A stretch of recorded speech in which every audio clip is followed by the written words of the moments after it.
అలవోకగా ఒక్క క్షణంలో వేదాంత గ్రంథములలోంచి సమస్త శాస్త్రములలోంచి ఉటంకిస్తూ అట్లా చేసుకెళ్ళిపోతున్నారు. పైగా ఎవరు అక్కడ ఉన్నది? శివుడు. అందుకని ఆవులు సమృద్ధిగా పాలిచ్చేస్తున్నాయి, పాడి పంటలు, వేలపట్టున వర్షాలు, రోగాలు లేవు, ఎవరికి అకాల మృత్యువు లేదు, రాజ్యం అంతా సస్యశ్యామలమైపోయింది. తేడా ఒక్కటి ఎవరు పసిగట్టారంటే భార్యలు పసిగట్టారు. ఇది ఏదో చదువుకునేవాళ్ళలాగా ఉంది భర్తగారి ప్రవర్తన అని. ఎందుకని ఆయన శాస్త్రాధ్యయనం చేస్తున్నారు, ఏదో తేడా ఉంది అని పసిగట్టారు వాళ్ళు. సరే అయిపోయింది, మెల్లిమెల్లిగా బయటకు వచ్చేస్తుంది కదూ. ఒకరికి తెలిసినదైతే రహస్యమేమో కానీ 100 మంది భార్యలకి తెలిసినది రహస్యం ఎందుకు అవుతుంది? అది బయటకు వచ్చేసింది, మంత్రులకు తెలిసింది, వాళ్ళు పసిగట్టారు. ఎవరో ఒక మహాపురుషుడు ప్రవేశించాడు రాజుగారి శరీరంలోకి. నిస్సందేహంగా మహాపురుషుడు. మనం రాజుగారు పునర్జన్మ పొందాకపో చాలా అద్భుతంగా చెప్పేస్తున్నారు అనుకున్నాం, కానీ ఇప్పుడు మనకు అర్థమవుతున్నది ఏమిటంటే పూర్వం రాజుగారికి భార్యల యందు తమకం, ఈయనది అధ్యయనం. తేడా ఉంది ఎక్కడో. అయితే ఈ వచ్చిన ఆయన ఏది అధ్యయనం చేయడానికి వచ్చాడో తెలిసిపోతుంది. అంటే ఈయన వెళ్ళిపోతాడు ఇది వదిలిపెట్టి. ఆయన కానీ వెళ్ళిపోయాడా, ఒకటి రాజు ఉండడు, ఆ జీవుడు ఎప్పుడో వెళ్ళిపోయాడు కాబట్టి రాజు ఉండడు. 2 ఇలాంటి ఆయన ఈ శరీరంలోంచి కానీ వెళ్ళిపోయాడా, ఇంత గొప్పగా ఉన్న ఈ రాజ్యం మళ్ళీ పూర్వస్థితికి వెళ్ళిపోతుంది. ఈయన వెళ్ళిపోకుండా ఉండాలంటే ఈయన ఏదో శరీరంలోంచి వచ్చాడు, అదేదో దివ్య శరీరం, అది ఎక్కడో ఉంటుంది అని వాళ్ళు ఏం చేశారంటే భటులందరినీ పిలిచి, మీరు కూలంకుషంగా కొండలు, గుట్టలు, గుహలు, బావులు, తోటలు, ఉద్యానవనాలు, చెట్లు అన్నీ వెతకండి. ఎక్కడైనా ఇంకా అంత్యేష్టి సంస్కారం చెయ్యబడని శవం కనపడిందో, ఎవరు ఏ కారణం చెప్పి ఆపుదామని ప్రయత్నించినా ఆగకుండా రాజశాసనం అని చెప్పి కాల్చేయండి అన్నాడు. అంటే ఇప్పుడు ఏమవుతుంది? శంకరాచార్యుల వారి శరీరాన్ని కాల్చేస్తారు. అప్పుడు ఎలా పెడతారు వెనక్కి? ఈలోగా శుక్లపక్షం కృష్ణపక్షం పూర్తయిపోయాయి. అంటే శంకరాచార్యుల వారు చేయవలసిన అధ్యయనం అయిపోయిందిగా, ఆయన తెలిసేసుకున్నారుగా విషయం అంతాను. ఇప్పుడు ఆయన రావాలి, కానీ ఆయన విలంబం చేశారు. పద్మపాదాచార్యుల వారు హడిలిపోయారు. నెలలో వస్తానన్నవారు రాలేదు.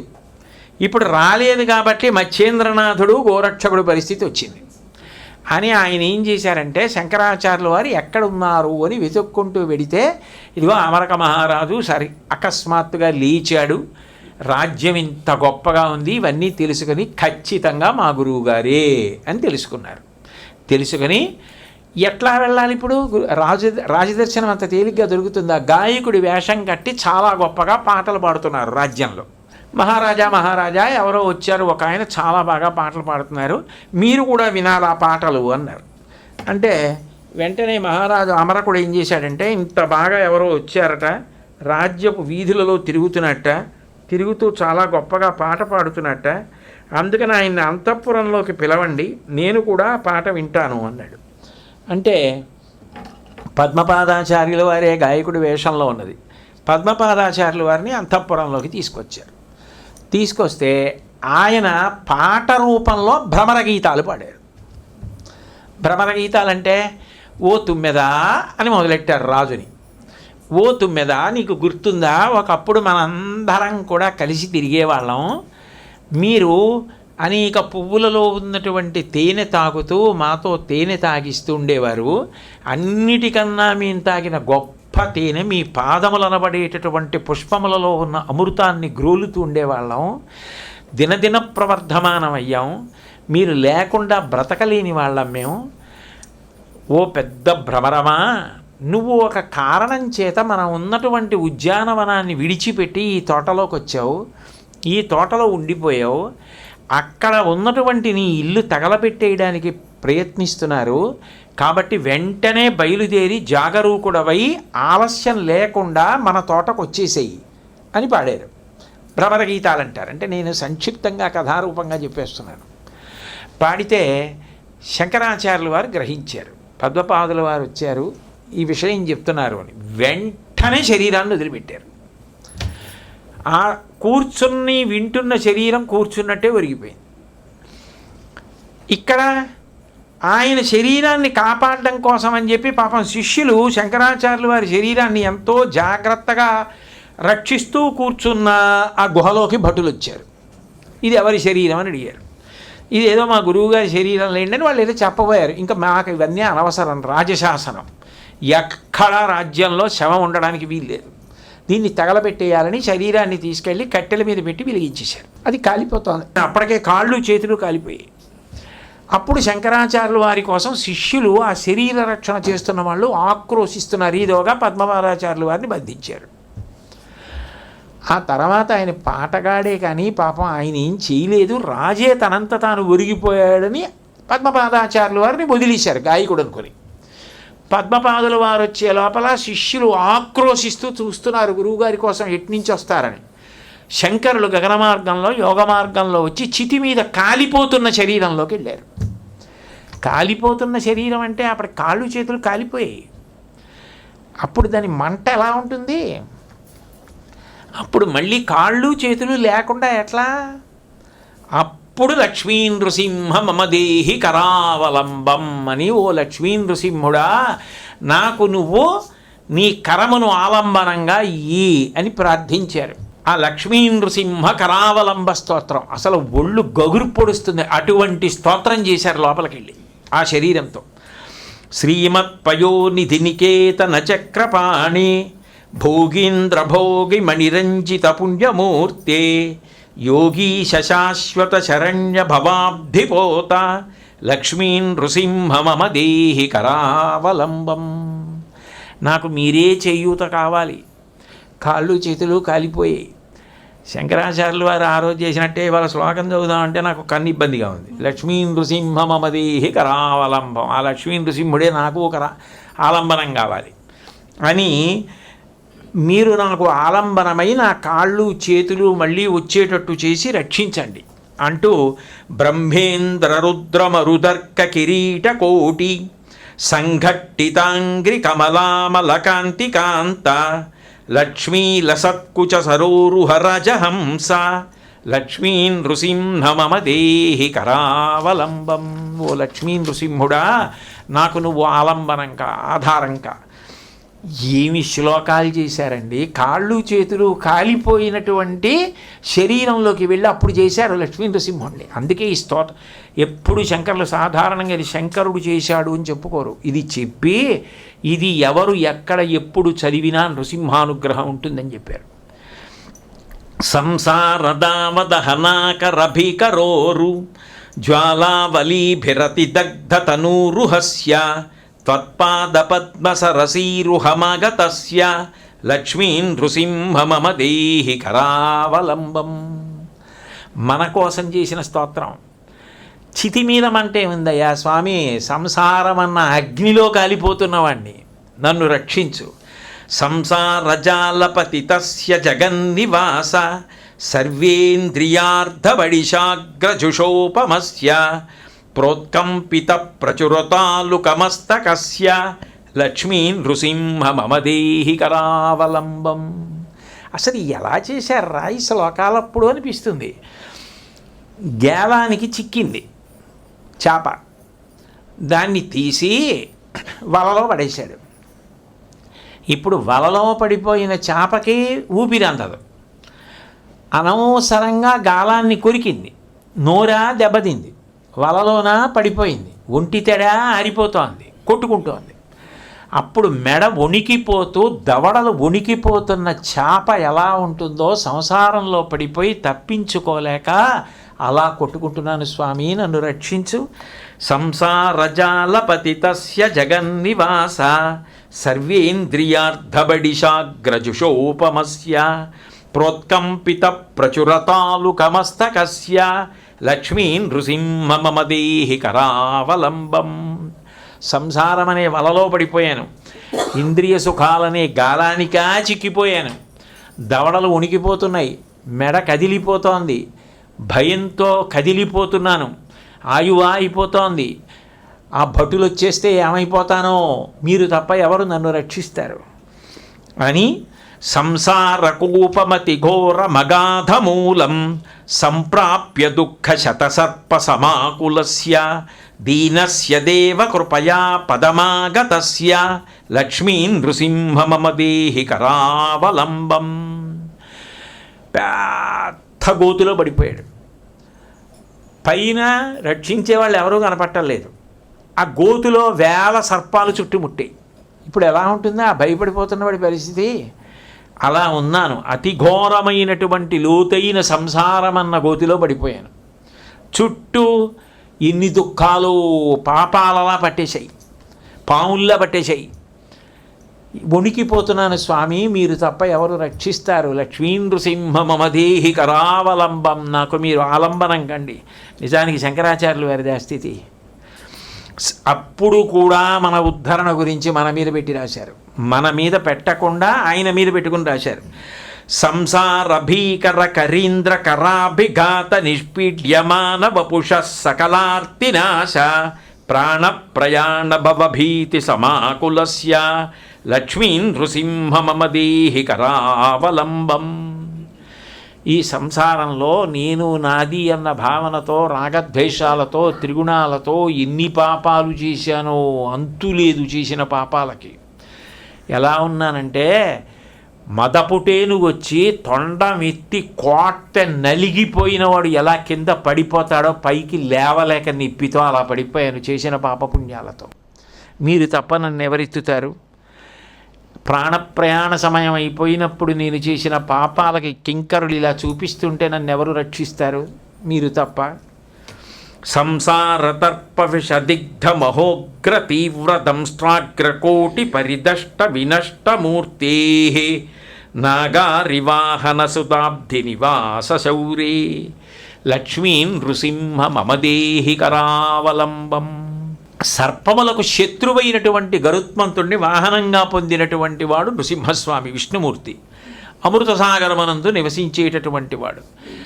సంసారమనేటటువంటి కూపంలో పడిపోతే నేను ఆ సంసార సర్పము అనేక పడగలెత్తి కాట్లు వేసి ఒక్కొక్క పడగతో కరుస్తూ ఉంటే తప్పుకోవడం చేత కాక కాలంలో కొట్టుకుపోతూ ఎదురు చూస్తున్నవాడిని నేను. సంసార వృక్షమగబీజమనంత కర్మ శాఖాయుతం కర్ణపత్రమనంగ పుష్పం ఆరుహ్య దుఃఖఫలితం చికితం దయాళు లక్ష్మీ నృసింహ మమ దేహి కరావలంబం. పాపాలు బీజాలుగా వేశాను, అంతులేని కొమ్మలుగా పెరిగాయి. ఇంద్రియములే ఆకులు, అవి తప్ప నాకు తెలిసినవి ఏమీ లేవు జీవితంలో.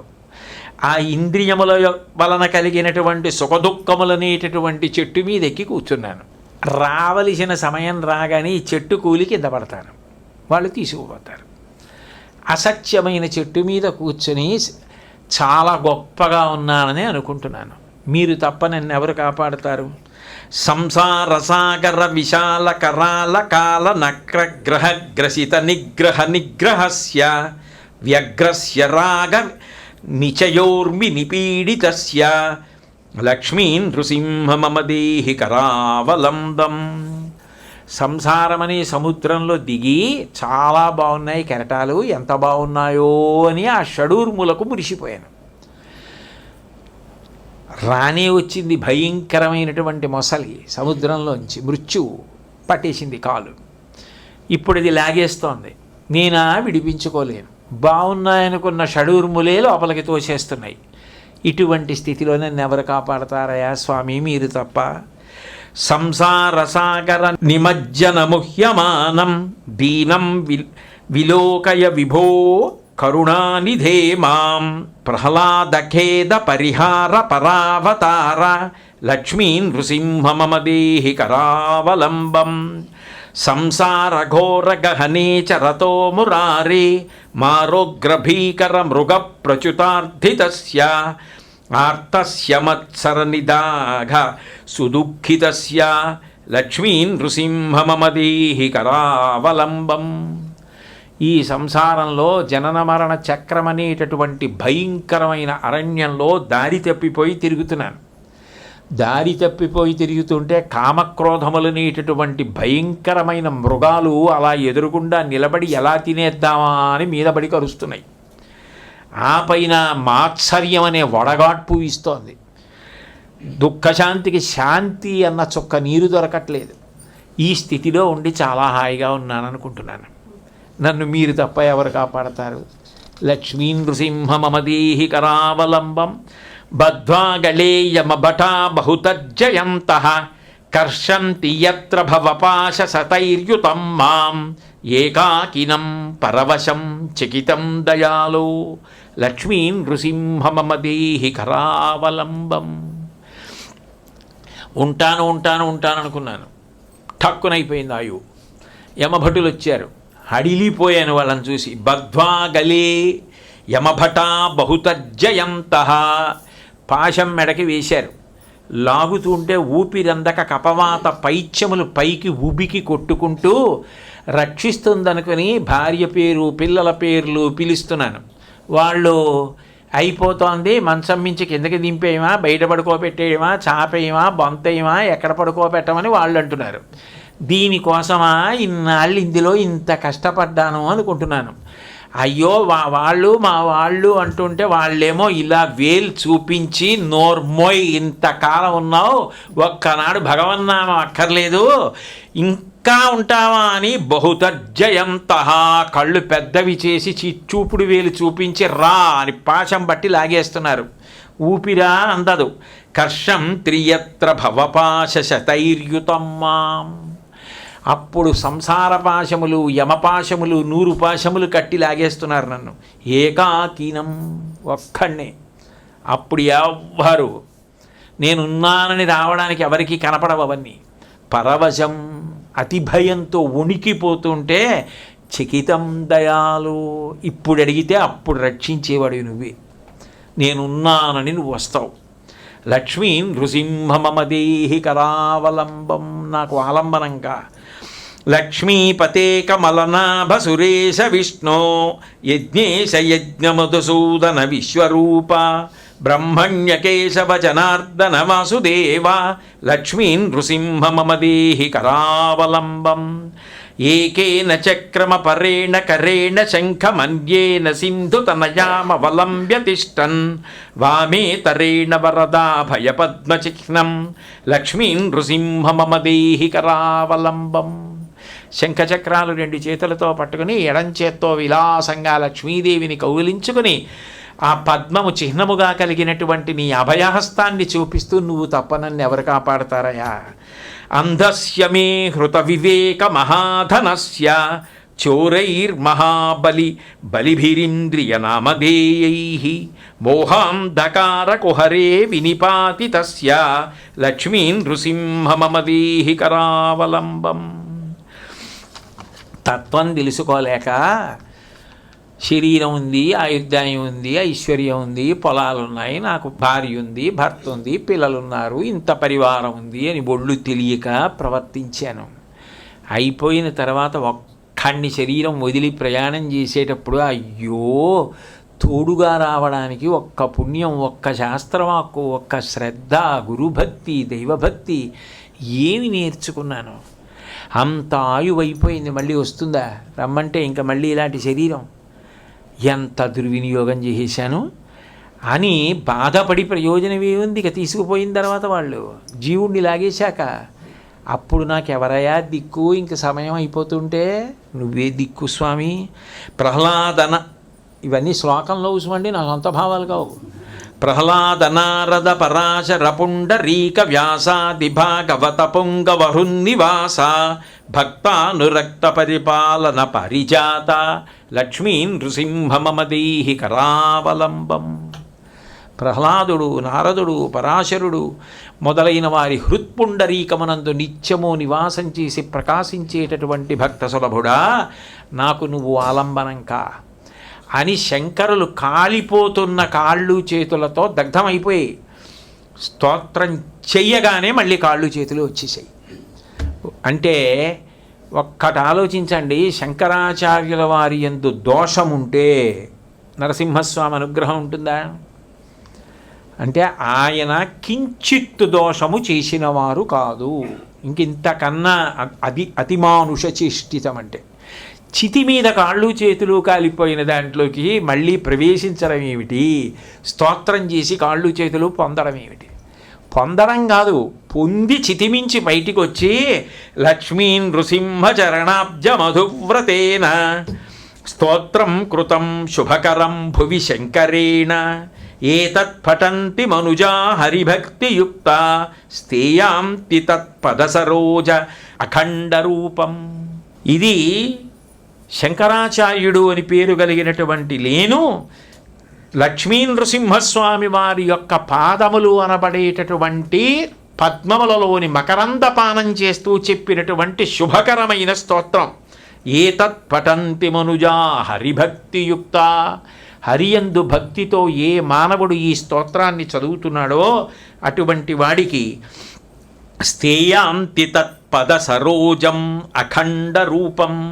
అక్కడ కూడా వదిలిపెట్టరు. అఖండ రూపం. ఖండం అంటే శరీరం, అఖండం అంటే ఆత్మ. ఆయనకి లక్ష్మీ నృసింహస్వామి వారి యొక్క అనుగ్రహము వలన అఖండ రూపమైన ఆత్మసిద్ధి కలుగుగాక.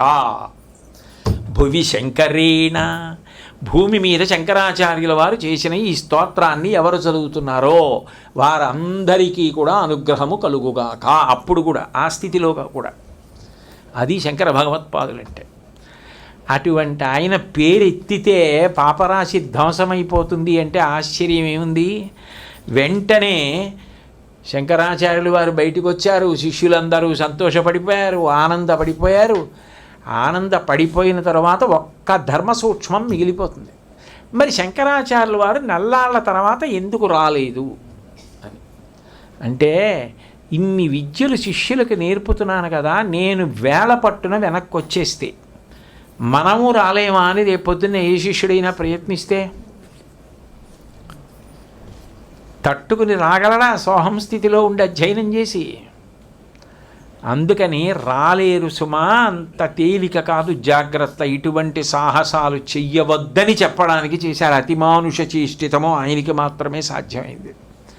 శంకర భగవత్పాదుల యొక్క వైభవం అంటే, శంకర భగవత్పాదుల యొక్క అద్భుతమైన చారిత్రం అంటే అలా ఉంటుంది. అప్పుడు అందరూ కలిసి గగన మార్గంలో యోగ మార్గంలో మండనమిశ్రుడింటికి వెళ్ళారు. ఉభయభారతికి తెలీదు, సాక్షాత్ సరస్వతీదేవి అది శివావతారం అని నిరూపణం చేసింది. మహాపురుషుడైన ఆయన చెయ్యలేనిది లేదు, ఆయనకి విధి నిషేధములే లేవు. అయినా ఆశ్రమ ధర్మాన్ని అట్లా పరిపాలన చేసే మహాపురుషులని తెలియచెప్పింది లోకానికి. వెంటనే ఉభయభారతి ఇంకా వాదన చేయవలసిన అవసరం లేదని అంగీకరించింది. మండనమిశ్రుల వారికి స్వామివారు సన్యాసాశ్రమం ఇచ్చి సురేశ్వరాచార్యులు వారు అన్న పేరుతో సన్యాసాశ్రమ స్వీకారం చేయించారు. ఆ విధంగా శంకర విజయాల్లో ఒక అద్భుత ఘట్టము ఆవిష్కృతమైంది.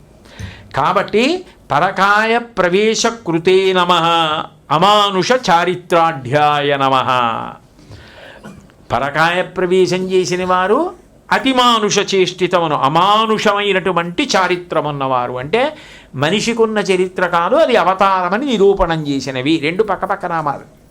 అందుకని రెండింటినీ కలిపి చూపించా. ఇట్లా ఎన్నో మీరు రోజు వింటున్నప్పుడు తెలుసుకుంటూనే ఉన్నారు. మీకు తెలియనివి కావు, తెలియనట్టు ఉండి వినడం మీ వినయం, తెలుసున్నట్టు అహంకారంతో చెప్పడం నాకున్నటువంటి అతిశయం. ఏదో ఒకనాడు నాకు మీలా వినయం రాకపోతుందా కూర్చుని చూస్తూ మిమ్మల్ని చెప్పి. కాబట్టి అంత అద్భుతమైన నామాల గురించి ఇవాళ విన్నాం. మంగళాశాసనపరై మదాచార్య పురోగమై సర్వైశ్చ పూర్వైరాచార్యై సత్కృతాయాస్తు మంగళం. మంగళం కోసలేంద్రాయ మహనీయ గుణాత్మనే చక్రవర్తి తనూజాయ సర్వభౌమాయ మంగళం. ఉమాకాంతాయ కాంతాయ కామితార్థప్రదాయినే శ్రీగిరీశాయ దేవాయ మలినాథాయ మంగళం. సర్వం శ్రీ ఉమామహేశ్వర పరబ్రహ్మార్పణమస్తు. స్వస్తి.